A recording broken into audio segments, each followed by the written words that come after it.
possible new sanctions against Iran that could come as early as Friday. This following Iran's recent decision to conduct a ballistic missile test and an aggressive new stance by President Donald Trump, putting Iran on notice that military action is still an option.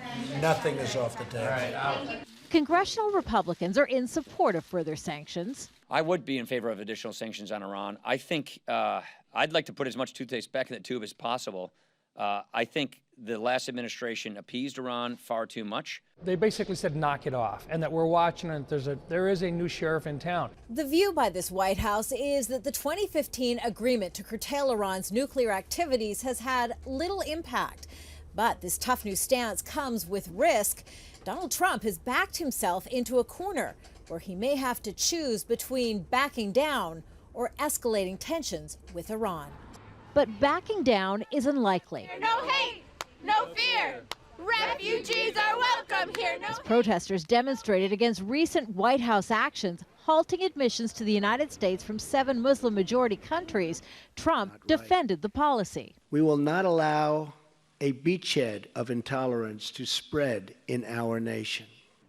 Speaking at an annual prayer breakfast for politicians and foreign dignitaries, Trump also brought up the issue of his spiky relationship with close allies. When you hear about the tough phone calls I'm having, don't worry about it.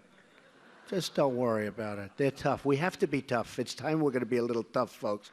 Just hours earlier, he tweeted an agreement to accept refugees who'd originally been bound for Australia was a dumb deal that needed to be studied.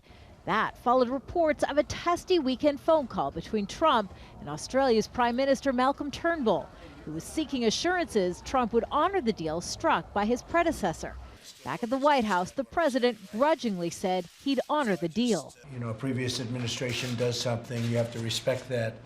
But you can also say, why are we doing this? That's why we're in the jams that we're in.